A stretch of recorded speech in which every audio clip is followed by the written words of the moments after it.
In the heart of rural Vermont, 6 escaped killers are about to make a fatal mistake. When they target Sarah Mitchell's isolated farmhouse, all they see is a vulnerable widow living alone. Easy prey on a storm-ravaged night. They don't know that for 15 years she was the CIA's most lethal close-quarters combat specialist, with more confirmed eliminations than any operator in agency history. Her call sign was the Widow, long before she ever lost her husband. Tonight, as thunder shakes the mountains and rain lashes against her windows, Sarah Mitchell is about to remind the world why some legends never die. For these escaped convicts, breaking into her home isn't just a mistake, it's a death sentence. This is the story of how 6 brutal killers learned too late that they weren't hunting her. She was hunting them. Before we jump back in, tell us where you're tuning in from. And if this story touches you, make sure you're subscribed, because tomorrow I've saved something extra special for you. Sarah Mitchell's hands never shook anymore when she cleaned her guns. 15 years of muscle memory couldn't be erased, no matter how hard she tried to play the role of a simple farmer's widow. The Glock 19 came apart under her fingers with practiced efficiency, each piece laid out on her kitchen table in precise order. Outside, the Vermont winter howled against her windows, but inside the farmhouse was warm, secure, and most importantly, prepared. Such a shame about Sarah, she'd overheard Mrs. Henderson say at last week's church bake sale. 2 years since John passed, and she's still out there all alone on that farm, not safe for a woman her age. The other ladies had clucked in agreement, pressing extra pies into her hands with worried smiles. If they only knew how many pies she'd baked to maintain her cover over the years, how many casseroles she'd delivered to sick neighbors while scanning their homes for security weaknesses, an old habit she couldn't shake. The same instincts that had kept her alive through 3 decades of covert operations now helped her maintain the perfect facade of vulnerability. She reassembled the Glock with swift, silent movements. The weapon disappeared into a hidden compartment beneath the kitchen counter, joining an arsenal that would have shocked her well-meaning neighbors. Every room in the farmhouse contained similar secrets. Gun safes, disguised as antique furniture. Surveillance equipment masked as modern smart home devices. Even the old barn had been retrofitted with a state-of-the-art security system, though from the outside it looked like it was barely standing. John had understood the necessity of the deception. Her husband of 12 years had been one of the few who knew both sides of her, the deadly operative and the woman who genuinely enjoyed growing her own vegetables. He'd helped her design many of the house's hidden defenses before cancer took him 2 years ago. "Keep up the act, love," he'd told her near the end. "The world needs its illusions. Let them think you're just the sweet widow who makes amazing apple pies." She'd honored his wish, maintaining her cover even as she mourned. Him, the CIA had officially retired her years ago, but Sarah knew there was no real retirement from who she was. The skills, the awareness, the constant readiness, they were as much a part of her as her green eyes and graying hair. The grandfather clock in the hall chimed 9. Sarah moved to the window, scanning the darkness beyond her property's perimeter. The storm was getting worse, sheets of rain turning to ice as temperatures dropped. Perfect weather for desperate men to make desperate choices. The prison break had been all over the local news. 6 violent offenders escaped during a transfer, last seen heading in this direction. Local law enforcement was overwhelmed, the roads nearly impassable in the storm. Sheriff Cooper had stopped. By earlier, worry etched on his weathered face. "Miss Sarah, maybe you should stay in town tonight. Weather's bad enough, but with those criminals loose..." She demurred with just the right amount of nervous determination, playing her role. "Perfectly. I'll be fine, Sheriff. John made sure I knew how to use his old shotgun." The sheriff had no way of knowing that the old shotgun was actually a custom-built tactical weapon, or that she'd personally trained over 200 operators in close-quarters combat. To him, She was just another constituent to worry about. A 62-year-old widow living alone on an isolated farm. Sarah finished her evening security check, each movement precise and economical. The farmhouse was a fortress disguised as a vulnerability, every apparent weakness actually a carefully planned trap. Part of her, the part that had earned her legendary status in the intelligence community, almost hoped the escapees would choose her home as a target. It had been a long time since she'd had a legitimate reason to use her skills. A long time. Since the widow had lived up to her operational call sign. But as the storm raged outside and the night grew darker, Sarah Mitchell allowed herself a small, dangerous smile. Sometimes the best disguise was the truth twisted sideways. She was indeed a widow, alone on a dark night, exactly as everyone believed. They just didn't know what kind of widow she really was. The emergency radio crackled to life in Sarah's kitchen, its static cutting through the storm's howl. Repeat. All residents are advised to stay indoors. The escaped convicts are considered extremely dangerous. She adjusted the frequency, listening as the broadcaster detailed the inmates' violent histories. Marcus Kane, serving triple life sentences for murder. Brothers Tom and James Reeves, convicted of armed robbery and homicide. 3 others with equally brutal backgrounds. Sarah's tablet displayed their mugshots, her eyes scanning each face with professional assessment. These weren't opportunistic criminals. Their escape had been too well planned. The prison transport route, the timing during the storm, the coordinated action. Someone with training had orchestrated this. Her security cameras showed nothing but sheets of freezing rain, but decades of experience had taught her to trust her instincts. They were coming, not just because her farm was isolated, but because it was strategic. The property's elevation offered clear views of the surrounding valley. The old barn could shelter vehicles. A desperate group looking to lay low would see her place as ideal. She pulled up the property's surveillance grid on her tablet, checking each sector methodically. The cameras were carefully hidden, some disguised as birdhouses, others concealed in trees or behind seemingly broken shutters. To anyone watching, she appeared to be an old woman fussing with her iPad, probably checking the weather. A sudden movement on the perimeter camera caught her attention. A shadow, too deliberate to be wildlife, too cautious to be a neighbor. Sarah switched to thermal imaging, confirming her suspicion.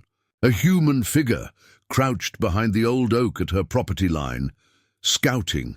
Smart, she murmured, admiring their professional approach despite herself.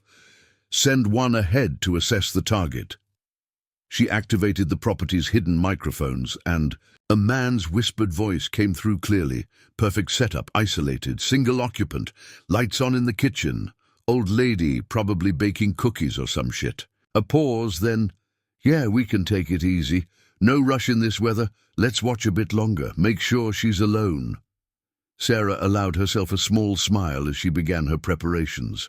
First, the obvious things any frightened widow might do. Checking door locks, pulling curtains, keeping lights on in lived-in areas. Then the less obvious, activating pressure sensors in the driveway, engaging silent alarms on the ground floor windows, switching security cameras to night vision mode. The radio continued its warnings, but she barely heard it now. Her mind had shifted into operational mode, years of training taking over. The farmhouse's layout became a tactical grid in her mind. Each room offered both defensive positions and potential traps. The seemingly cluttered furniture was actually arranged to create choke points. Even her grandmother's antique rugs served a purpose, hiding pressure-sensitive flooring that would alert her to intruders. A knock at her front door startled her. Not because it was unexpected, but because it was right on schedule. Sheriff Cooper stood on her porch, rain dripping from his hat. Sarah quickly adjusted her posture, letting her shoulders slope forward, adding a slight tremor to her hands as she opened the door. "Evening, Sheriff. Awful night for a visit. Miss Sarah." His face was grave. "I've got deputies patrolling, but we're stretched thin. These men, they're not just runners. Intelligence suggests they had outside help, military training. I'd feel better if you came to town." She wrung her hands, playing her role perfectly. "Oh, I couldn't leave the farm, Sheriff. The animals need tending, and John always said—" She let her voice catch on her late husband's name, saw the sympathy flood. "The sheriff's eyes. At least take my spare radio. Channel 3 connects directly to dispatch." He handed her a police band radio, not knowing she had better equipment hidden in her basement. "Any sign of trouble, you call immediately. No trying to handle things yourself, Sarah." Accepted the radio with apparent nervousness. "You really think they might come here, honestly? Your farm's the most isolated property for 20 miles. Just be careful, Miss Sarah. Lock up tight tonight." As the sheriff's taillights disappeared into the storm, Sarah's demeanor changed instantly. Her posture straightened, hands steady. As she checked her tablet one last time, the scout was still watching, now joined by a second figure. They'd wait until full dark, she calculated. Give the sheriff time to get well away. Perfect. That would give her time to finish her own preparations. The storm was about to become the least of their problems. As Sarah prepared for the coming confrontation, memories surfaced like old wounds. Her hands moved automatically through the familiar motions of checking weapons and equipment, each gesture triggering flashes of her past life. Beirut, 1985. Her first deep cover operation. She'd spent 6 months playing a French art dealer, building a persona so convincing that even her handlers sometimes forgot who she really was. "You're a natural," her mentor had said. "Some operators play their roles. You inhabit them." The hidden compartment in her bedroom wall slid open silently, revealing a carefully organized arsenal. Each weapon was immaculately maintained, though they hadn't been fired in anger for years. Her fingers traced the custom Sig Sauer that had saved her life in Prague, the modified AR-15 from that messy business in Argentina. John had teased her about keeping them, called them her retirement fund. John. Even after 2 years, thinking of him brought both warmth and pain. He'd been the only one who truly understood both sides of her. "Most people," he'd told her once, "wear masks to hide who they are. You wear masks to hide who you were. That's a crucial difference, love." She checked her tablet again. The scouts were still watching, now joined by a third figure. Their patience was professional, suggesting military background. Through the thermal imaging, she could see them maintaining proper distances, using hand signals, not just escaped. Convicts, trained operators, Damascus, 1992. Another memory surfaced as she activated the motion sensors around the property. She'd been cornered in a safe house by Syrian intelligence. Instead of fighting her way out, she'd played the frightened tourist so convincingly that her pursuers had actually helped her escape the area they were searching. The best disguise was often the obvious one. Her basement command center hummed quietly as systems came online. John had helped her design it, combining his engineering skills with her tactical experience. "Everyone needs a hobby," he'd joked while installing the surveillance gear. "Some people collect stamps. My wife collects contingency plans." The monitors showed her visitors had split up, now covering 3 angles of approach.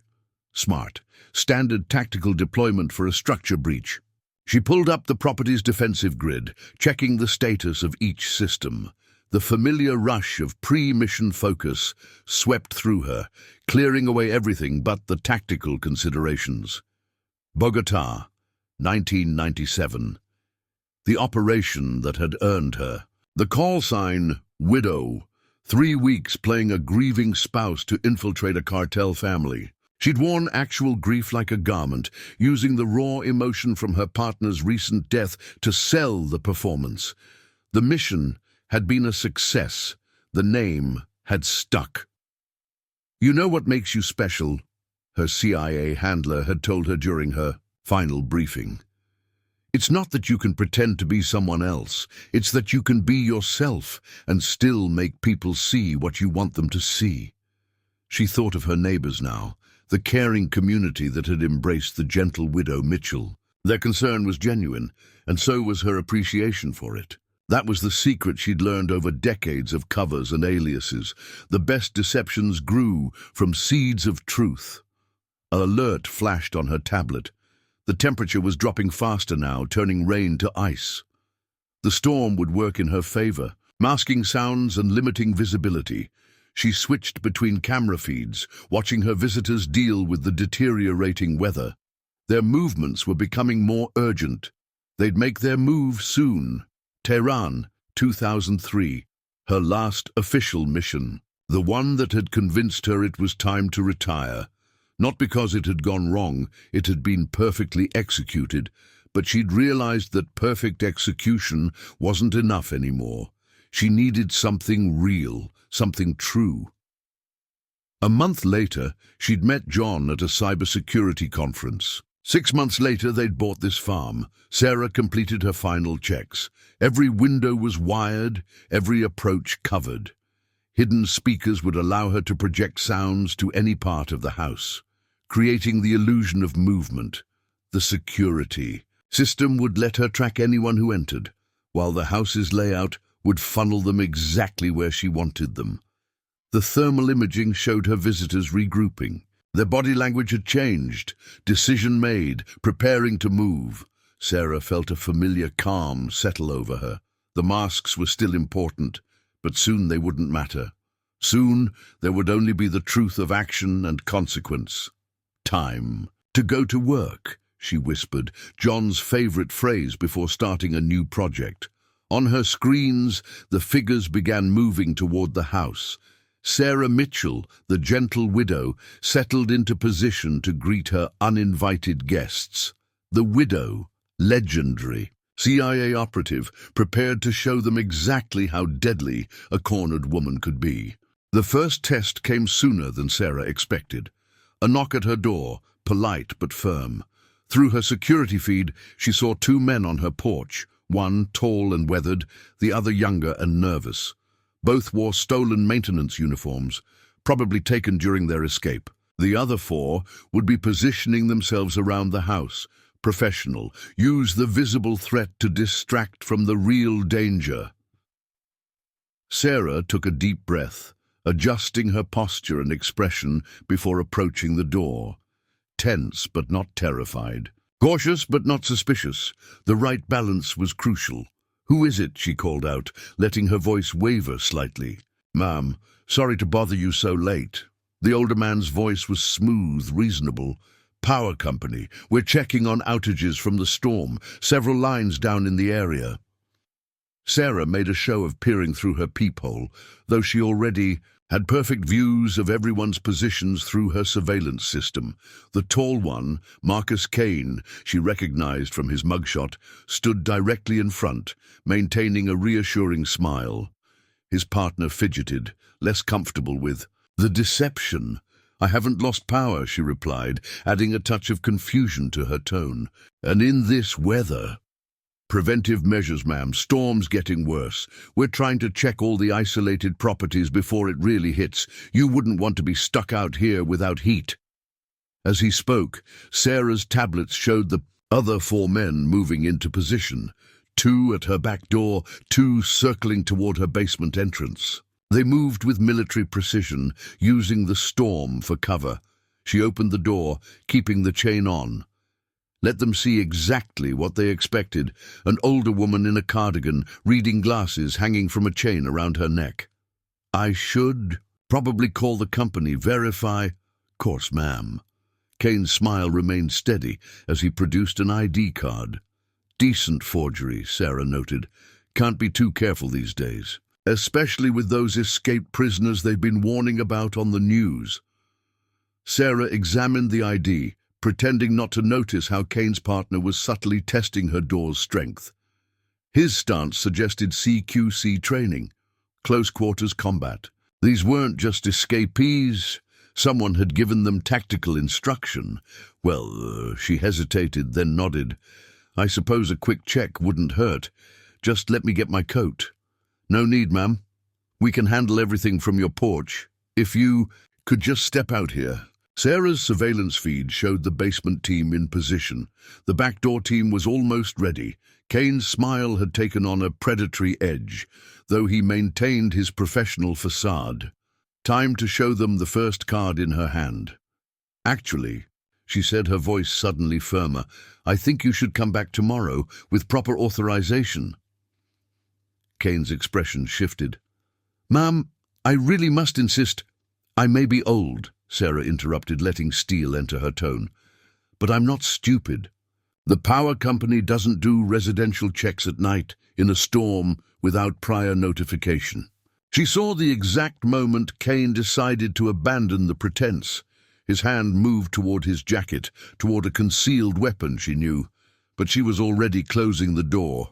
Have it your way, lady, she heard him growl. Then, more quietly, into a radio. Plan B, all units go.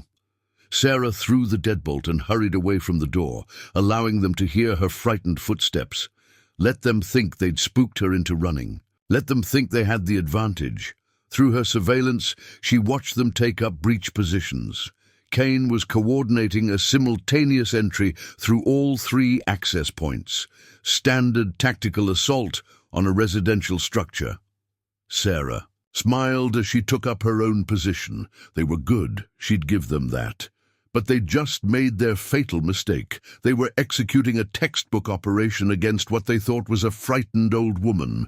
Instead, they were walking into a trap designed by someone who had written those textbooks. Sarah moved silently through her darkened house, each step precise and measured. Her security feeds showed the intruders preparing for their breach. Synchronized watches, hand signals, weapons checked. They were being thorough, professional. In their position, she would have done the same. That professionalism would be their undoing. She activated her house's defense protocols through her smartphone, disguised as a simple weather app. Microcharges in the locks would make them think the doors were giving way to their efforts, when in reality, she was controlling exactly how and when they'd enter. The basement team would be first. Trained operators always secured the lower level before moving up. Kane's voice came through her hidden microphones. Team 1, breach in 30. Team 2, stand by for simultaneous entry. Remember, she's alone and scared. Quick and clean. Sarah suppressed a smile as she made her final preparations. They thought they had superior numbers, superior training, superior force. They were about to learn otherwise. Through her thermal imaging, she watched them position breaching charges. Military grade, she noted. Someone had supplied them with serious equipment. That same someone had probably arranged their escape, given them intelligence on potential targets. This was more than a simple prison break. She thought of Sheriff Cooper, probably still fighting the storm to patrol back roads, looking in all the wrong places. She'd contact him after, assuming these men left anyone alive to arrest. The basement. Team leader's whisper carried through her surveillance. Charges set. Sarah moved to her predetermined position. The house's layout would funnel them exactly where she wanted them. The apparently random furniture placement was actually a carefully designed series of choke points. Even the creaky floorboards would work to her advantage. She knew exactly where each one was, while they'd be moving blind. 20 seconds, Kane transmitted. She did one final check of her equipment. The weight of the Sig Sauer was familiar, comforting, but it wasn't her only advantage. Every room contained hidden weapons, knives behind pictures, garrotes disguised as curtain pulls. Even her knitting needles were titanium spikes capable of penetrating body armor. 10 seconds. Sarah took a deep breath, centering herself. The frightened widow persona fell away completely, replaced by the operational focus that had kept her alive through 3 decades of covert missions. 5. The thermal feeds showed all 6 men in position. Their body language displayed confidence, certainty. They thought they were about to overwhelm a helpless target. 3. She killed the house's main power. Let them think the storm had done it.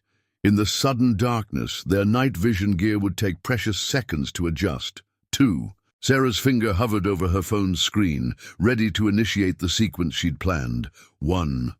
"Welcome to my home, gentlemen," she whispered to herself as the first breaching charge detonated. The game was about to begin.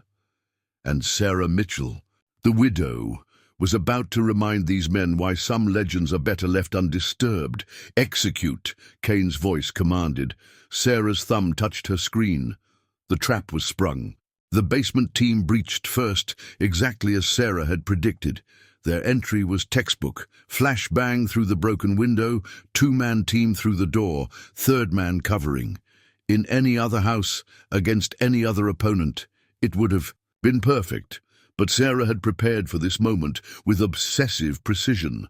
The flash bang never detonated. The basement's humidity had been carefully adjusted to neutralize it. The broken window was bulletproof glass, designed to spider but not shatter, and the basement lights that suddenly blazed to life weren't standard bulbs, but military-grade strobes that turned their night vision gear into a liability. Breach failed. The team leader's cry was cut short as Sarah's first countermeasure activated. The apparently solid floor beneath them suddenly shifted, motorized panels that John had helped her design, tilting just enough to disrupt their balance. Upstairs, Kane was shouting orders, trying to coordinate a response to the unexpected resistance. But Sarah was already moving, her movements precise and economical. 3 decades of muscle memory took over as she engaged the first target. The young one, the nervous one who'd stood on her porch, came through the kitchen door with his weapon raised. Sarah moved like smoke, using his own momentum against him. His rifle clattered away as she took him down with a joint lock that would have made her CIA combat instructors proud. "Sorry about this," she whispered as she zip-tied his hands, "but you really should have done better research on your target." 2 more crashed through her front door, moving in synchronization that spoke of military training. But they were looking for a frightened woman running up the stairs. Instead, they found darkness, confusion, and the unsettling sense that they were being hunted. Sarah's voice, amplified and seeming to come from everywhere at once thanks to her hidden speaker system, filled the house. "You have exactly 30 seconds to surrender before things get very unpleasant." "Find her," Kane's voice carried from outside. "She's just one old woman," Sarah smiled in the darkness as she moved to her next position. Their thermal imaging would be useless. The house's internal temperature had been carefully regulated to mask heat signatures. Their comm units were being jammed by equipment hidden in her walls. Even their professional training was working against them now, making them follow protocols she had specifically prepared to counter. The brother team, Tom and James Reeves, moved up her main staircase in perfect tactical formation. Their weapons swept professional arcs covering every corner, but they never thought to look inside the walls, where Sarah now moved through hidden passages John had helped her build. "Check the bedroom," Tom ordered. "She's got to be—" Sarah struck through a concealed panel, her garrote, disguised as a strand of decorative beading, wrapped around his rifle, yanking it away. Before James could react, a fine mist sprayed. From recessed nozzles, her own blend of non-lethal but disorienting chemicals. "What the hell?" James stumbled, his training warring with growing confusion. "She's not... This isn't..." "No!" Sarah agreed, her voice cold and professional as she emerged behind them. "I'm not what you expected." The takedown was swift and efficient. Both brothers were skilled fighters, but she had home ground advantage and decades of experience. More importantly, she had already won the psychological battle. Their certainty was shattered, replaced by the dawning realization that they had severely miscalculated. Kane's voice crackled through their radios, growing more desperate. "Report! Somebody report status!" Sarah picked up one of their comm units. They can't answer right now, she said calmly. Would you like to rethink your strategy, Mr. Kane? Or should we continue this object lesson in why you should verify your intelligence before launching an operation? The silence that followed was profound. Through her security feeds, Sarah watched Kane's expression shift from confusion to dawning recognition. "Oh, God," he whispered. "You're her. You're the widow."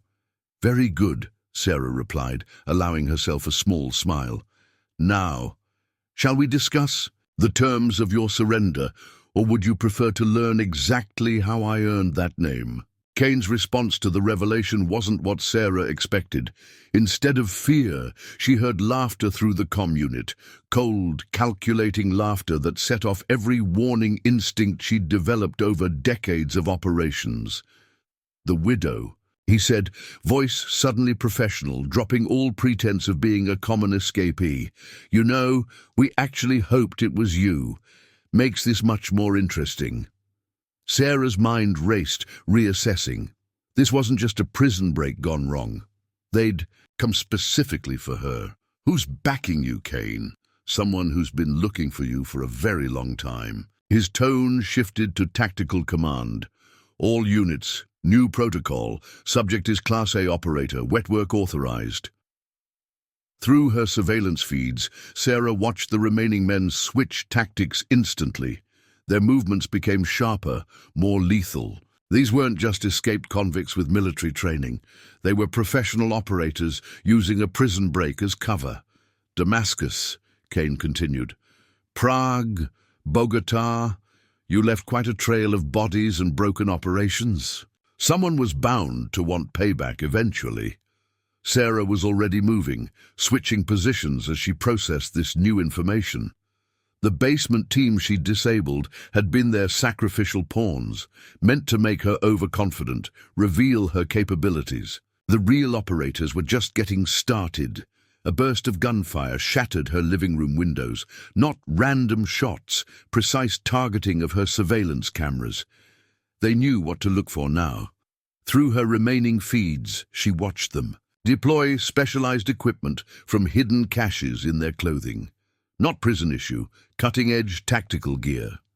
"You really should have stayed retired," Kane's voice carried through the house. "Lived out your days baking pies and fooling the locals. But now we get to find out if the legend lives up to the reality." Sarah reached into a hidden compartment, withdrawing equipment she'd hoped never to use again. Time to match force. With force. "Careful what you wish for," she transmitted back. "Legends have a way of proving uncomfortably true." The power went out, not her doing this time. They'd found and cut her main lines. But Sarah smiled in the darkness. They thought they were degrading her advantage. Instead, they were walking into another layer of her preparation. The backup generator kicked in, but not to restore power. Instead, it activated systems they couldn't possibly expect. Ultraviolet lights flooded select areas, rendering their tactical gear's infrared signatures visible to her specially treated contact lenses. The house's internal temperature began rising in specific zones, creating heat mirages that would disrupt their thermal imaging. "You're not the only one who came prepared," she said calmly into the comm. "Your employer should have warned you. I specialized in turning other people's plans against them." Kane's response was immediate and violent. Coordinated breaching charges detonated at 3 points simultaneously. But Sarah had already moved to her fallback position. The hidden room behind her pantry had served as her operational planning. If sent her, now it would be her command post for what was coming next. "Think about your men, Kane," she transmitted, watching them through remaining cameras. 4 down already. You're trapped in a house wired with enough countermeasures to neutralize a tactical team twice your size. Is whatever's being offered for me really worth it?" His laugh came back cold and professional. "You don't know what's at stake. This was never about capturing you. It's about sending a message. The old guard is finished. The rules have changed." Sarah checked her weapons with practiced efficiency. "That's where you're wrong. The rules haven't changed. You just never knew what they really were. Let me educate you. She activated her house's internal defense grid, the one she'd prayed she'd never need to use. The real fight was about to begin, and Sarah Mitchell was about to remind someone's shadow organization exactly why the widow had been both feared and respected in the intelligence community. Last chance, Kane. Surrender now, or find out exactly how many more surprises this retired operator has waiting. His response was a single word that sealed their fate. Execute. Sarah's mind flashed back to her final CIA briefing as she prepared to counter Kane's assault. Deputy Director Marshall had warned her then, "The shadows don't let go easily. One day, someone will come looking, not for revenge, for proof that the old ways are obsolete." Now, 15 years later, those words echoed as she watched Kane's team deploy with lethal precision. Through her remaining cameras, she counted 4 operators using formation patterns she knew intimately. These were next-generation tactics designed specifically to counter veterans like her. "You're thinking too much like a ghost, widow," Kane taunted through the comm. "The world's changed. Everything's networked now, digital. Your old tricks won't work." As if to prove his point, electronic interference suddenly disrupted her surveillance feeds. Their tech specialist was good, attacking her systems with viral loads that would have crashed any standard security setup. But Sarah Mitchell had never been standard. "Interesting assumption," she replied, activating her house's electromagnetic countermeasures. The pulse was localized, barely noticeable, but it fried their cutting-edge tactical gear instantly. But some old tricks work just fine. She heard Kane swear as their advanced targeting systems went dark. "Switch to analog," he barked. "She's running old school." Sarah moved through her hidden passages, remembering another lesson from her past. Beirut, 1989. She'd been cornered by 3 wetwork teams, armed with what was then state-of-the-art equipment. She'd taken them all down, using nothing but piano wire and household chemicals. "Your employer," she called out, her voice echoing through. "The house's speaker system, they're called Echo Division, aren't they? The new guard, trying to prove the old methods are obsolete?" Kane's sharp intake of breath confirmed it. Echo Division. She'd heard whispers about them before retiring. A shadow organization dedicated to modernizing covert operations, eliminating what they saw as outdated methodologies. They recruited young, ambitious operators and erased any trace of humanity from their training. "The future is inevitable," Kane responded, his team moving with mechanical precision through her home. "The human element is a liability.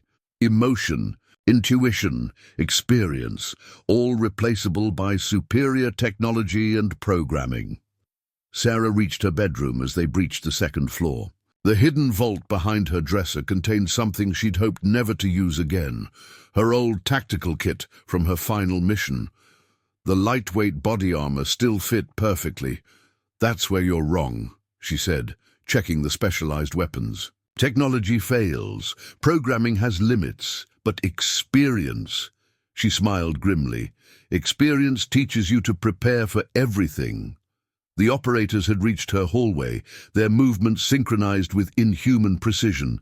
Sarah activated another set of countermeasures. Concentrated sound pulses just below the threshold of hearing disrupted their inner ear balance. Not enough to incapacitate, but enough to throw off their perfectly programmed responses. "Your employer tried to recruit me once," she continued, moving into position. 7 years ago, offered to upgrade me, make me relevant again. Want to know why I declined?" 2 operators breached her bedroom, their movements still precise despite the disorientation. Their armor was cutting edge, their weapons customized with technology that didn't officially exist yet. They were the future of covert operations, perfected through science and programming. Sarah Mitchell, the widow, struck from the shadows like a ghost from the past. The first operator went down before his targeting system could acquire her. The second managed to squeeze off a burst of gunfire, but Sarah was already moving. Her old techniques, honed through decades of real-world experience, flowed like water around their programmed responses. "Because human intuition," she said, "disabling both men with brutal efficiency, can't be replicated. Real experience can't be programmed. And some legends?" She retrieved their weapons, noting the Echo Division markings. "Some legends exist for a reason." Kane's voice came back, for the first time showing genuine concern. "Status report. Team 2. Acknowledge." "They can't hear you," Sarah replied, checking the fallen operator's equipment. "And now I have access to your tactical frequencies, your operational codes, and most importantly," she plugged their captured data drives into her system, "your real mission parameters." The files confirmed her suspicions. This wasn't just about eliminating her. Echo Division was using this operation to prove their methodology superior, recording everything for analysis and propaganda. So, she transmitted to Kane, "Shall we show your employers exactly why the old ways still have value? Or would you like to surrender before I completely dismantle their perfect system?" His response was immediate and predictable. "All units converge on target. Lethal force authorized. No more games." Sarah chambered around in her old service weapon. "Couldn't agree more." The captured Echo Division equipment told Sarah everything she needed to know. Their tactical feeds showed the remaining operators' positions, their programmed response patterns, even their vital signs. Kane had 2 men left, plus his tech specialist, all operating on protocols designed to counter traditional CIA tactics. Time to show them why experience trumped programming. "Your operators' heart rates are elevated," she transmitted to Kane. "Stress responses outside acceptable parameters. That's the problem with programming. It breaks down under real pressure." She moved through her house like a ghost, using routes that wouldn't show up on their thermal imaging. The tech specialist had taken position in her study, surrounded by portable equipment. His fingers flew across haptic interfaces, trying to regain control of their compromised systems. "You know what they don't teach anymore?" Sarah's voice echoed through the house's speakers. "Patience." She triggered a localized electromagnetic pulse. Not enough to fry their equipment this time, just enough to create a momentary glitch. The tech specialist's hands jerked automatically to stabilize his systems, exactly as his training dictated. That fraction of a second was all she needed. Sarah struck from a concealed panel behind her bookshelf, moving in the brief moment when his attention was divided. Before he could react, she had him in a joint lock perfected through decades of field work. "Echo Division's fatal flaw," she told him as she secured his hands, "is thinking everything can be reduced to algorithms. Human experience is messier than that." The specialist's captured equipment gave her complete access to Kane's tactical network. She could see his remaining operators moving to converge on her position, their movements synchronized by combat computers and neural interfaces. "Your bio-readings are interesting," she transmitted to Kane.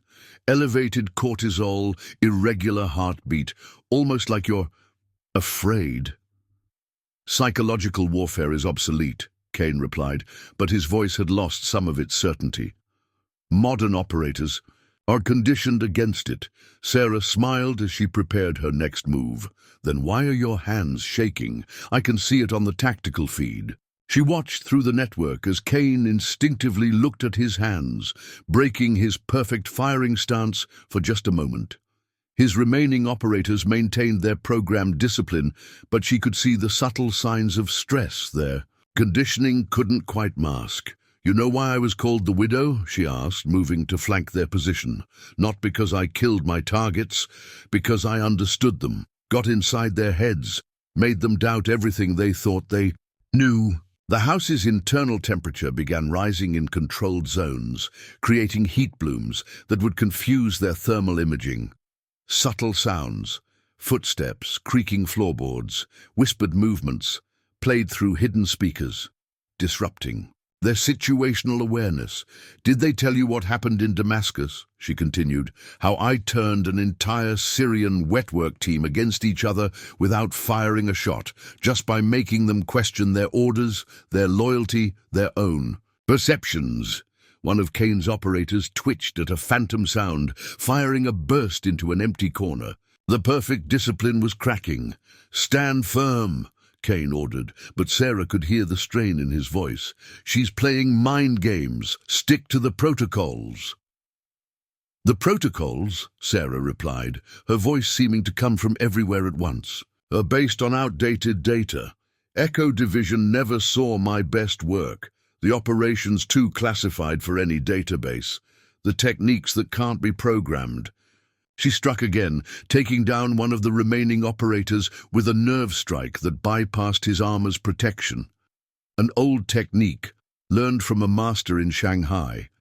The kind of knowledge that couldn't be downloaded or replicated.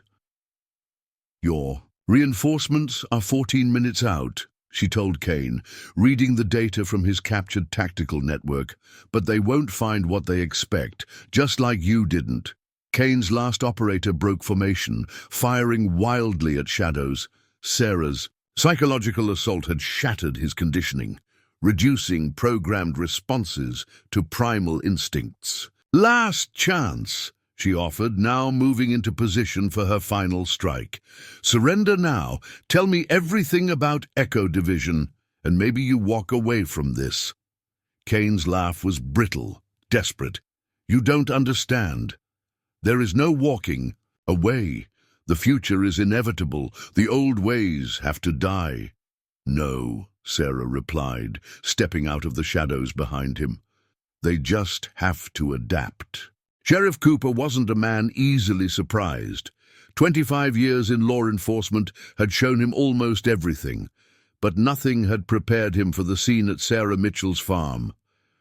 His patrol car's spotlight illuminated 4 unconscious men, in tactical gear being secured by Sarah, the same Sarah who brought pies to church socials and hosted the garden club. Except this, Sarah moved with lethal grace, her actions precise and professional as she zip-tied their hands. Mrs. Mitchell, he said slowly, keeping his hand near his holster, want to tell me what's going on? Through her captured tactical feeds, Sarah watched Kane's reinforcements approaching. 12 minutes out. Short version. These aren't escaped prisoners. They're professional operators sent to kill me, and their backup is coming. The sheriff absorbed this, noting the military-grade equipment, the Echo Division insignias. And you're not exactly a widow who bakes pies, are you? I am a widow, Sarah replied, checking the secured operator's restraints. And I do bake pies. I'm just other things too. Her house's surveillance showed Kane had retreated to the barn, using it as a fallback position while waiting for reinforcement. His last operator was down, neutralized by Sarah's psychological warfare. Sheriff, she continued, you need to evacuate the Henderson farm. It's in the direct approach line for their incoming team. Susan and the kids could be in danger. Cooper studied her face, seeing past the gentle mask to the operator beneath. You're really her, aren't you? The widow. There were rumors years ago about a female operative who did what needed doing, Sarah finished. And yes, but right now we need to focus on protecting civilians. Echo Division doesn't care about collateral damage. As if to emphasize her point, an explosion lit up the night. Kane had detonated charges in her barn, creating a diversion while he repositioned. Tom, Sarah said, using the sheriff's first name for the first time in their 15-year acquaintance, I need you to trust me. Not the Sarah Mitchell you thought you knew, the one standing here now. Cooper's radio crackled. Susan Henderson's panicked voice came through. Sheriff, there are vehicles on the access road, military-looking. The transmission cut off abruptly. Sarah was already moving. Get the Hendersons out. I'll deal with Kane and delay the reinforcements. You're one person against a tactical team, Cooper protested. Sarah's smile was cold, professional. No, I'm the widow against amateurs who think technology can replace experience. There's a difference. Through her captured tactical network, she watched Kane coordinating with his incoming backup. They were adapting their approach, using the Henderson farm as a staging area, putting civilians at risk to force her hand. "They're going to learn that some legends have teeth," she said, checking her weapons, "and some reputations are earned the hard way." Cooper made his decision, drawing his service weapon. "I'll get the Hendersons, but Sarah, when this is over, we're going to have a long talk about who's really been living in my jurisdiction." "If we survive," she agreed, "I'll tell you everything, including why I chose this town, this community to hide in." She paused, allowing herself a moment of genuine emotion, and why it became more than just a cover. The sheriff nodded, understanding. Sarah Mitchell might have started as a legend's disguise, but she'd become real over the years. The pies, the garden club, the quiet friendship, none of that had been fake. "Echo Division thinks the old ways are obsolete," she told him, checking her tactical feeds one last time. "They want to prove that human connections, community, loyalty, all of it can be replaced by programming and protocols." Another explosion lit the night as Kane pressed his attack. Sarah could see his tactical data through the captured network. His vital signs showed fear beneath the programmed responses. "Time to show them why some things can't be automated," she said. "Why experience and humanity will always trump programming. Why the widow earned her reputation." Cooper headed for his patrol car, then paused. "The Sarah Mitchell I know makes the best apple pies in 3 counties. That part real?" "That part's real," she confirmed. "John's recipe. He always said good covers need genuine details." As the sheriff drove toward the Henderson farm, Sarah turned to face Kane's position. The mask of the quiet widow was gone completely. Now, replaced by something older and more dangerous, Echo Division had wanted to prove the old ways obsolete. Instead, they were about to learn why some legends survive. Sarah watched through her captured tactical feeds as Kane's reinforcements secured the Henderson farm. 8 operators, all displaying the same programmed precision she'd come to expect from Echo Division. They were setting up a command post in Susan Henderson's kitchen, the same kitchen where Sarah had taught Susan's daughter to bake cookies last month. The personal and the professional were colliding in ways she'd spent 15 years trying to prevent. "You're getting sloppy. Widow," Kane transmitted, "letting yourself care about these people, forming attachments. Everything we're trained against." Sarah moved through the shadows between properties, her mind calculating distances and angles. The Henderson farm sat on higher ground, giving the Echo team a tactical advantage. But Sarah knew something they didn't. The old tunnel system that connected the properties, a relic from Prohibition days that she'd carefully maintained. "You know what the difference is between us, Kane?" she replied, accessing the captured tactical network. "I never stopped being human. That's not weakness, it's evolution." She could see the Echo team's vital signs through their neural interfaces, perfect biochemical balance maintained by programmed responses and chemical regulators. Except for Kane, his readings showed increasing stress beneath the conditioning. "Humanity is inefficient," he argued. "Emotional connections compromise. Operational integrity. Echo Division proves that every day." Sarah reached the tunnel entrance, concealed beneath an old storm cellar. "Then explain why your hands shake when you think about Damascus, about what really happened there." Kane's vital signs spiked. You don't know anything about that." "I know everything," she lied, watching his stress indicators climb. "It's all in the Echo Division files I pulled from your captured equipment, including your real role in the operation." Through the tactical feed, she saw Kane's position shift. His perfect firing stance wavered. "You're lying. Those files are encrypted." "Damascus 2019, Sarah continued, making calculated guesses based on his reactions. "An Echo Division test run. Something went wrong, didn't it? The programming failed, and you had to clean up the mess." Kane's voice cracked slightly. Stop it. Your own team, your own people, because the programming told you to, because human connection is a liability. She was in the tunnel now, moving silently beneath the Henderson property. The Echo team's sophisticated sensors would never detect the century-old passage. Shut up. Kane's composure broke completely. You don't understand. They gave me no choice. Sarah smiled grimly in the darkness. Psychological warfare wasn't about knowing the truth. It was about finding the cracks in someone's armor and widening them. Through her feeds, she watched Susan, Henderson and her children being held in their living room, guarded by 2 operators. The rest of the team was setting up a kill zone, expecting her to approach from the obvious angles. Mrs. Mitchell! Jenny Henderson's small voice carried through the tactical network. Are you really a secret agent? Sarah's heart tightened. Jenny, who she'd helped with math homework, who'd brought her dandelion bouquets and asked for cookie recipes.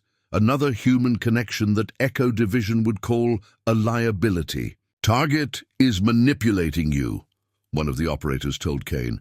Recommend chemical rebalancing. Negative, Kane replied, his voice steadying as his combat drugs kicked in. The widow dies tonight. Everyone she cares about watches. That's the mission. Sarah reached her planned position beneath the Hendersons' kitchen. Above her, 8 of the world's most advanced combat operators prepared to kill a legend. Their neural interfaces synchronized their movements, their programmed responses. Ready for every contingency, except one. You know what the real difference is, Kane, she transmitted. Between the old ways and your new programming? She placed breaching charges at strategic points. Not to kill, she'd never risk the Hendersons, but to create precise chaos. The old ways teach you to think, to adapt, to understand that sometimes... She armed the charges. Sometimes the best path isn't the obvious one. The operators above registered the detonations too late. Non-lethal concussions disrupted their neural interfaces. Smoke filled the kitchen as Sarah emerged through the floor like a vengeful ghost. Sarah, Jenny cried out in relief. Close your eyes, honey, Sarah said calmly, engaging the first operator before his systems could reboot. This isn't something you need to see. The next 40 seconds were a demonstration of why some legends persist. Why experience and human intuition would always trump programming. Why the widow's reputation had endured. When it was over, 6 operators lay unconscious. 2 more had surrendered after their neural interfaces failed. And Kane. Kane stood in the corner, his perfect programming finally shattered, facing the truth about what Echo Division had turned him into. You're right, he whispered. About Damascus. About everything. God help me. You're right. Sarah secured his weapons, noting the tears on his face, the first real human emotion he'd shown. I know, she said quietly. That's why they really sent you. Not to kill me, to see what humanity costs. Behind her, Jenny Henderson whispered in awe. Mrs. Mitchell is a superhero. Sarah closed her eyes briefly. The price of truth was always... Aye, but sometimes, just sometimes, it was worth paying. Sarah's tactical feeds lit up with new warnings just as she finished securing Kane and his team. Multiple vehicles approaching from the north, not military transport this time, local police cruisers. Cavalry's finally arriving, Sheriff Cooper said, lowering his weapon. They called in every available unit when... Tom, Sarah interrupted sharply.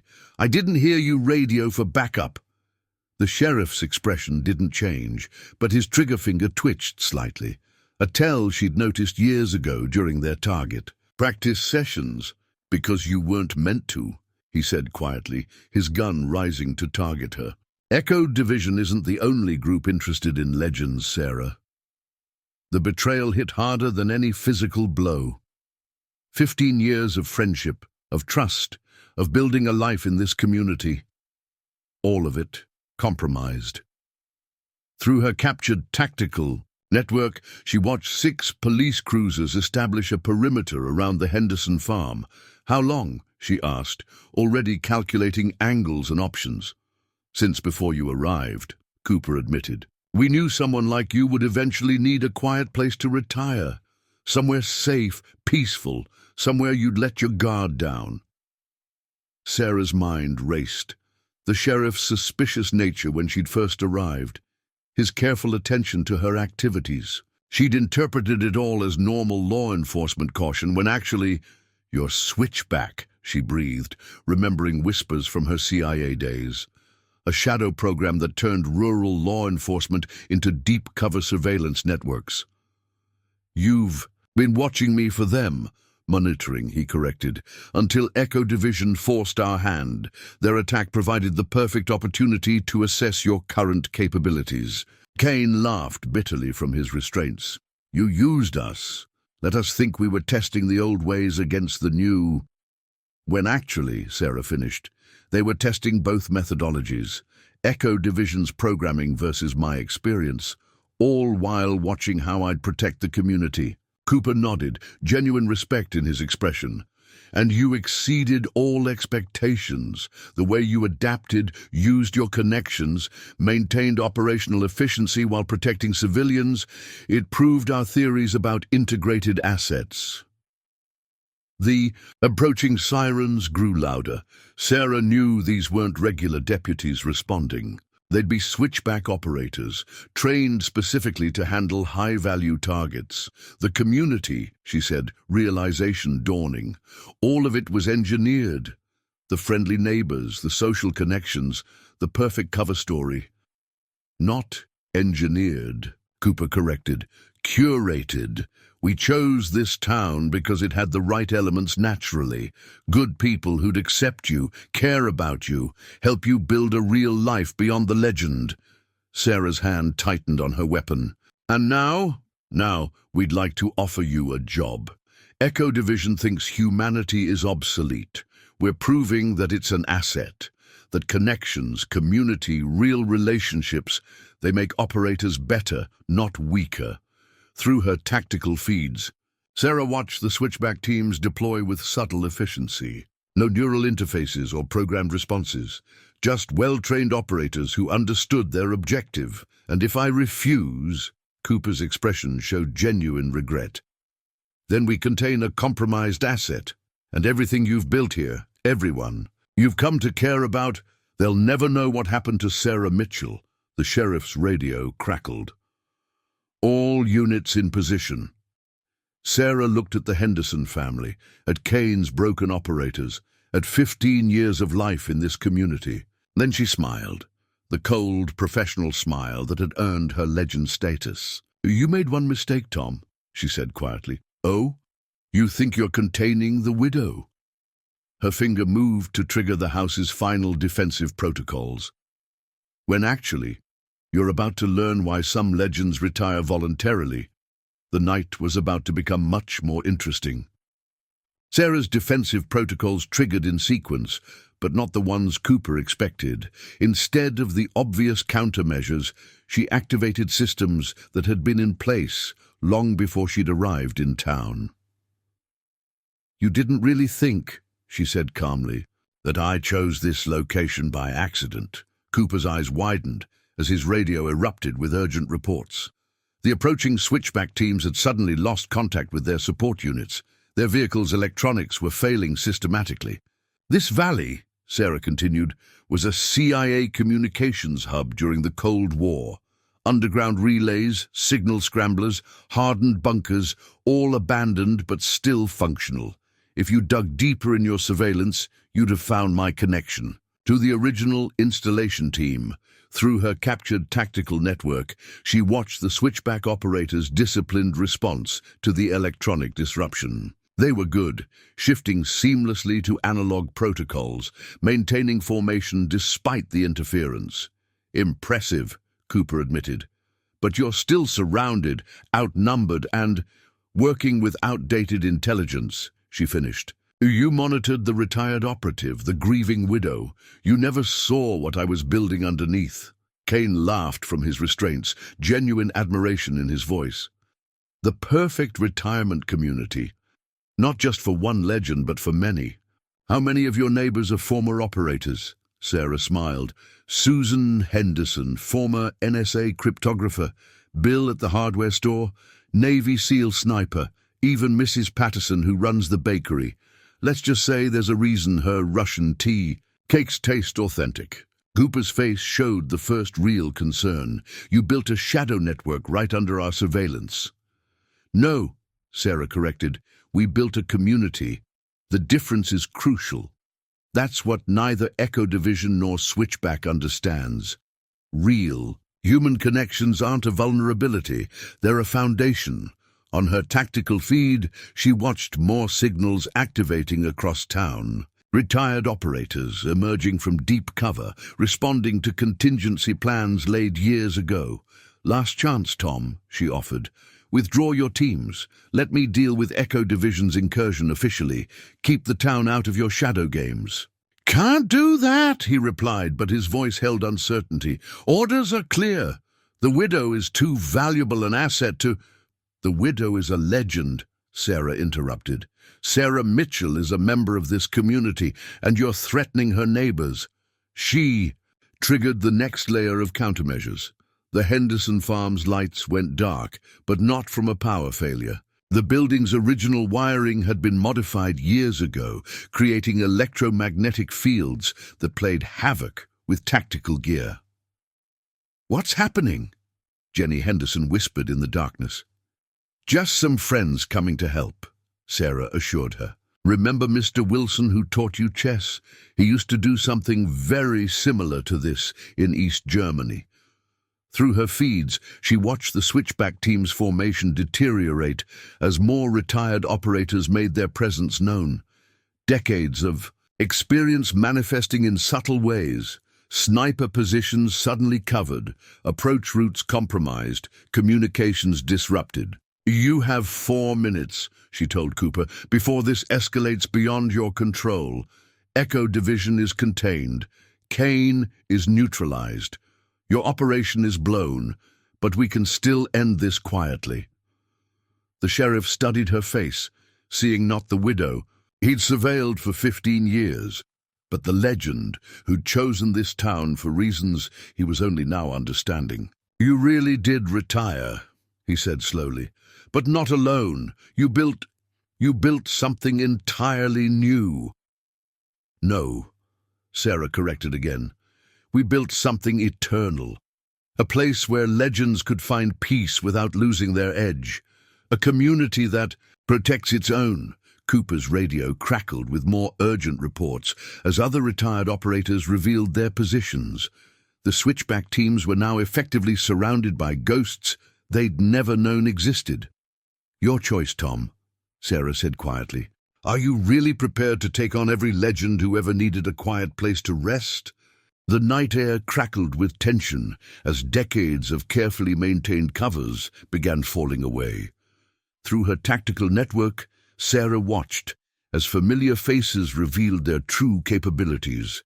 Mr. Wilson, the retired high school chess teacher, had taken up a sniper position that demonstrated why he'd once been Mossad's top marksman. The Henderson farm was now surrounded by operators who'd spent years pretending to be simple townspeople. Fascinating, Kane observed from his restraints. Echo Division tried to eliminate humanity from the equation, but you weaponized it, built something stronger than any tactical network. Cooper's radio buzzed with increasingly urgent updates. His Switchback teams were discovering that their carefully planned operation had dropped them into a hornet's nest of semi-retired specialists. Director's not gonna like this, the sheriff muttered, still keeping his weapon trained on Sarah. Whole operation's compromised. Your director, Sarah replied calmly, is about to have much bigger problems. You didn't really think I spent 15 years here without installing a failsafe. Her phone chirped. A message from Mrs. Patterson. At the bakery, the old KGB cryptographer had been busy, interesting files coming out of Switchback's secured servers. Someone's anonymous source is feeding them to various intelligence agencies and news outlets. Cooper's face tightened. You wouldn't. The collateral damage would be contained to the shadow agencies that tried to turn this community into a surveillance operation. Sarah's voice was steel. The town itself would survive, might even thrive once certain property holdings are transferred back to local control. Through her feeds, she watched Susan Henderson moving carefully in the darkness, positioning herself between her children and the switchback operators. The former NSA cryptographer's hands were steady, her movements showing years of training beneath the suburban mom facade. Stand down, Sarah advised Cooper, before this escalates beyond anyone's control. A new voice crackled over the tactical network. All units hold position. The transmission originated from a secured channel, command level. Operation status compromised. Initiate Protocol Omega. Sarah recognized the implications immediately. Tom, if that's what I think it is. Scorched earth, he confirmed grimly. No loose ends. Kane laughed bitterly. Same playbook as Damascus. When the operation's blown, eliminate all participants. Clean slate. The tactical feeds showed switchback teams shifting formation, weapons now targeting their own people. They'd sacrifice everyone, their operators, the Echo Division prisoners, even Cooper, to maintain their secrecy. Sarah, Jenny Henderson's small voice carried in the darkness, are the bad men going to hurt us? No, honey, Sarah replied, her decision made, because this is our home, and we protect our home. She keyed her phone's emergency sequence. Across Diu's town, other retired operators received the signal. Years of preparation, contingency plans laid, but never executed, all coming into play. Last chance, Tom, she told Cooper. You're not just facing the widow anymore. You're facing every legend who found sanctuary here, every operator who chose this community as their home. Through her tactical network, she watched more signals, activating. Bill from the hardware store had armed the custom security systems he'd been quietly installing for years. The local radio station, run by a former NSA communications expert, began broadcasting interference patterns that disrupted Switchback's tactical frequencies. They'll just send more teams, Cooper argued, but his resolve was wavering. Maybe, Sarah agreed. But next time they'll know what they're walking into. A community of ghosts who've chosen to make their last stand together. Kane's voice carried unexpected weight. The difference between programming and experience, between protocols and actual humanity. This is what Echo Division could never replicate. The switchback teams had fully repositioned, ready to execute Protocol Omega. But now they faced a different kind of opposition. Not just tactical resistance, but the concentrated expertise of dozens of former operatives who'd spent years preparing for exactly this scenario. Your choice, Tom, Sarah said quietly. Die for Switchback secrets, or live as part of something real, something we built here together, over 15 years of trust and community. Cooper's finger tightened on his trigger as Protocol Omega's execution order came through. The night held its breath, waiting to see if decades of shadow operations would end in bloodshed or salvation. The sheriff's next words would determine everything. Cooper's gun lowered slowly, his decision written in the subtle shift of his stance. Protocol Omega override, he transmitted. Authentication code Sierra 7 Delta Widow. Sarah's tactical feeds showed the switchback teams freezing in confusion. That authorization code shouldn't exist. It was a fail-safe even their directors didn't know about. 15 years, Sarah, Cooper said quietly. You weren't the only one building something here. Understanding dawned. You were never fully switchback. You were deep cover, watching their watchers. CIA Controller Division, he confirmed. Assigned to protect retired assets from exactly this kind of shadow program overreach, though I never imagined I'd be protecting an entire community of legends. Through her network, Sarah watched the power dynamics shift. The switchback teams, were now caught between multiple layers of authority. Their original orders, Protocol Omega and Cooper's override. "Stand down," the sheriff ordered. "This operation is now under Controller Division jurisdiction." Kane laughed from his restraints. "The Watchers watching the Watchers. And all of you being watched by a community of ghosts. Beautiful. But Sarah's feeds showed new complications. 3 switchback operators weren't responding to Cooper's override. Their movements had become more focused, more lethal. "Tom," she warned, "you've got splinter elements, true believers. Sector 7 protocols," he confirmed grimly. "Sleeper operators conditioned to execute Omega, regardless of override orders."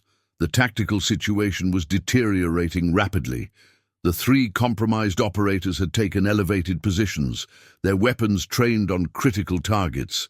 Sarah could see their neural patterns through the captured Echo Division network, all conscious thought suppressed by deep programming. "Susan," Sarah called out quietly, "your 4 o'clock water tower." "Seen," Susan Henderson replied, her suburban mom voice replaced by professional precision. 2 more on the grain silo, classic kill zone setup." Through the darkness, Sarah heard Jenny whimper. The girl was scared but staying still, showing the same instincts that had made her mother a legendary NSA operative. "Options?" Cooper asked, now fully aligned with his true role. Sarah's mind raced through scenarios.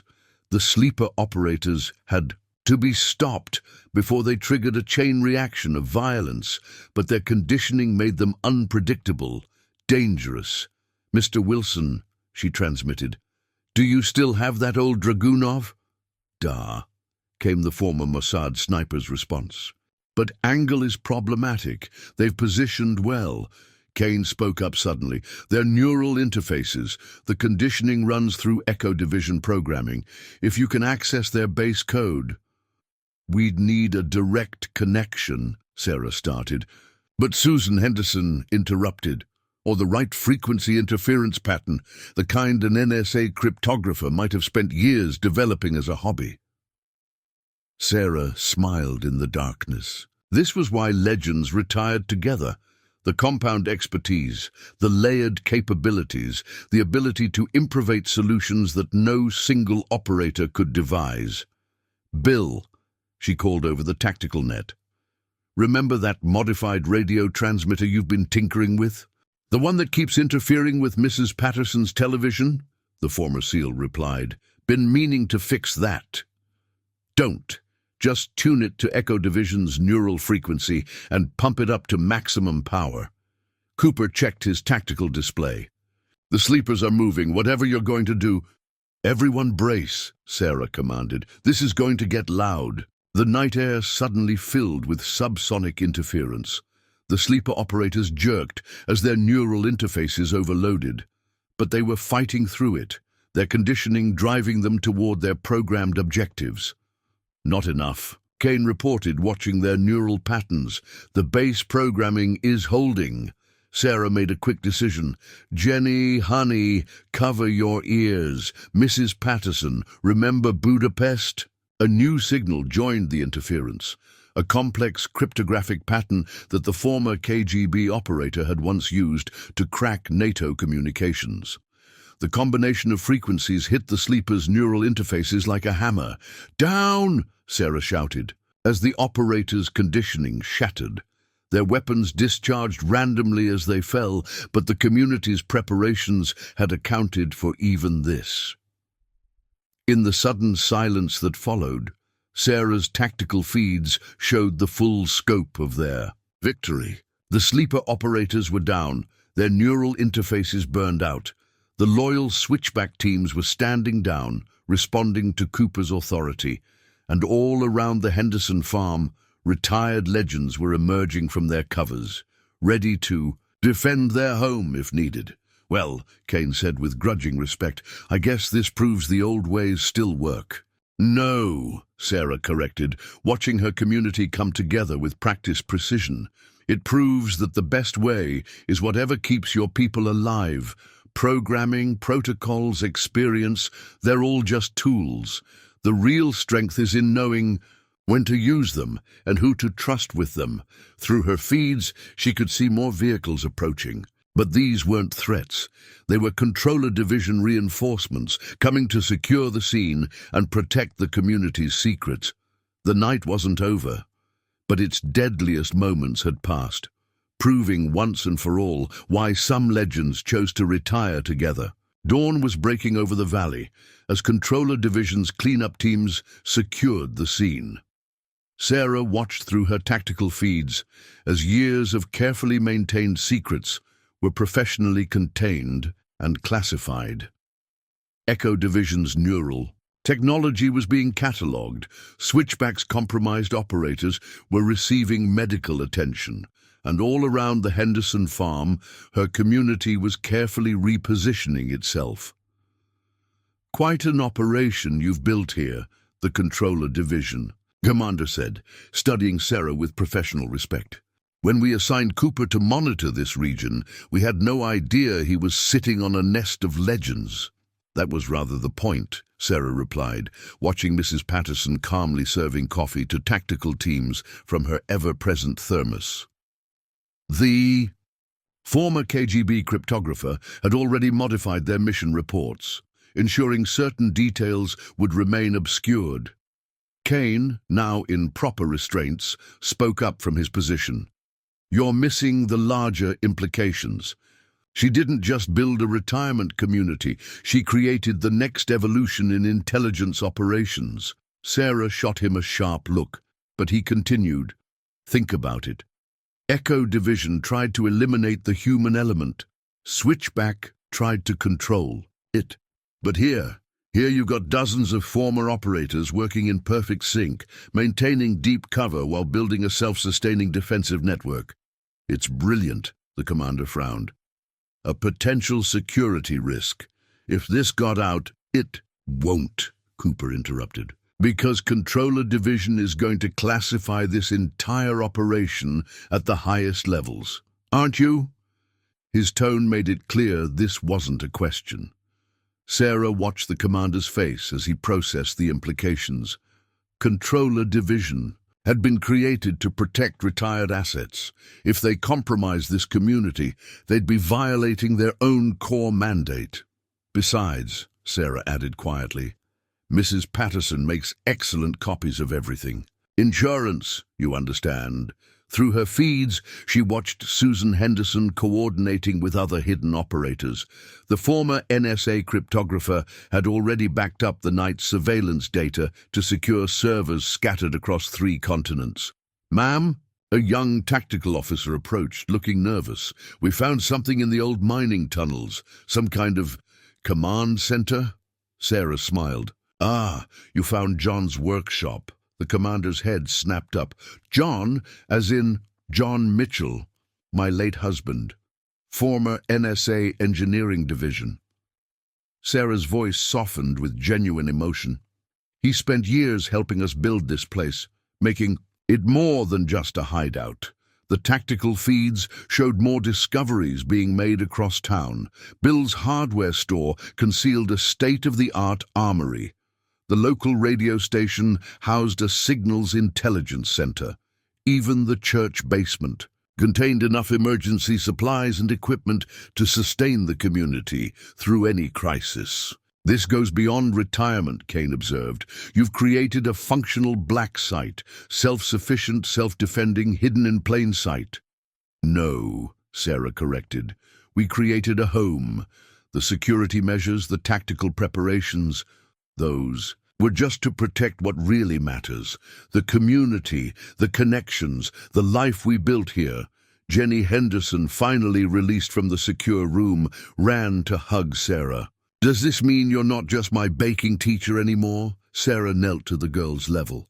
Honey, I was never just your baking teacher, just like your mom was never just a housewife. We're exactly who we've always been, people who care about this community. We just have some extra skills to protect it. The commander watched this interaction closely. Sarah could see him reassessing the situation, understanding that this wasn't just about operational security. It was about something more fundamental. The problem, he said finally, is that we now have multiple compromised operations. Echo, Division's neural technology, Switchback surveillance network, your community. This is an intelligence nightmare. Or, Cooper suggested, it's an opportunity. Echo Division proved their methodology flawed. Switchback's been compromised. But here we have a working model of how retired operators can remain valuable assets while building real lives. Kane laughed from his restraints. The ultimate deep cover. Not just hiding who you are, but building something worth protecting. No wonder the old ways still work. They're not just techniques, they're foundations. Sarah's tactical feeds showed the sun rising fully now, illuminating a changed landscape. Controller division teams were establishing a perimeter, but they were doing it carefully, respectfully. They understood they weren't just securing a site, they were protecting a community. Here's what's going to happen, Sarah said, her voice carrying the weight of decades of experience. Controller Division will classify this operation. Echo Division's technology will be contained. Switchback's compromised elements will be purged. And this community will continue exactly as it has, Cooper finished. Under our protection, after all, that's our mandate, securing retired assets. The commander nodded slowly. And Kane? Will be debriefed thoroughly, Sarah said, looking at the former Echo Division operator. I think he's learned some valuable lessons about humanity's role in intelligence work. Kane met her gaze steadily. More than lessons, understanding. What? You've built here. It's the future. Not eliminating the human element, but embracing it, building something stronger than any programming. Through her feeds, Sarah watched her community returning to its routine. Mrs. Patterson was opening her bakery. Bill was unlocking his hardware store. Mr. Wilson was setting up the chessboards in the park. Each one a legend in their field. Each one now part of something larger. You know, the commander said thoughtfully, we have other retired operators. Good people who could use a quiet place to build a new life. Sarah smiled. Funny you should mention that. We've been thinking about expanding the farmers' market. Could probably use some new vendors. Jenny tugged at her sleeve. Does this mean more people like you and Mom?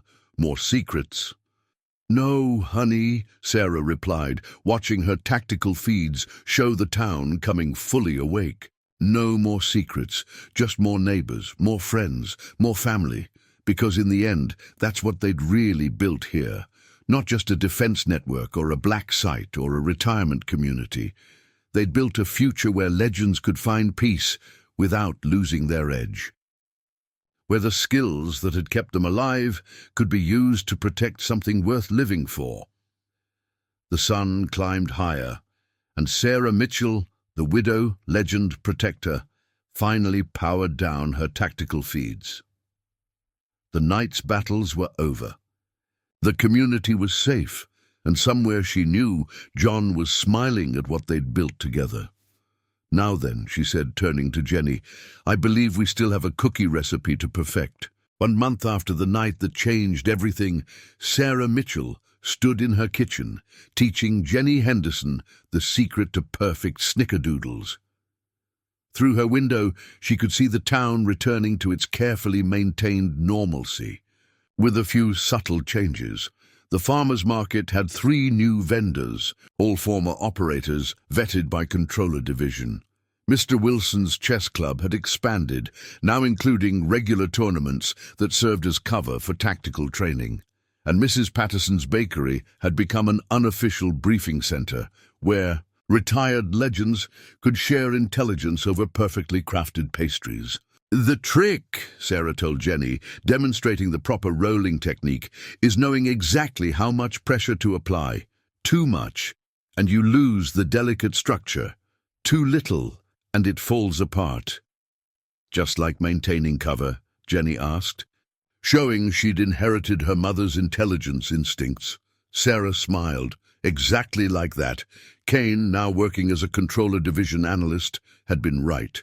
Their community wasn't just a retirement haven, it was a new model for intelligence operations, a place where experience and humanity worked in perfect balance, where the skills that had kept them alive could be passed down to a new generation. Cooper still served as sheriff, but now his role was official, protecting not just the town, but the careful balance they'd built here. Echo Division's neural technology had been contained, Switchback's compromised elements purged, and in their place, something stronger had emerged. Mrs. Mitchell. Jenny's voice pulled Sarah from her thoughts. Do you think I could be like you someday? Like Mom? Sarah looked at the girl, really looked at her.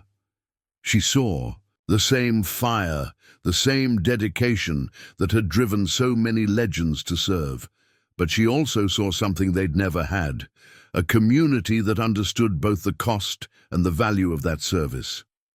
Honey, she said carefully, I think you'll be something even better. You'll be yourself, with all the strength that comes from knowing who you really are and where you belong. Outside, the autumn sun painted Shadow Creek Valley in shades of gold.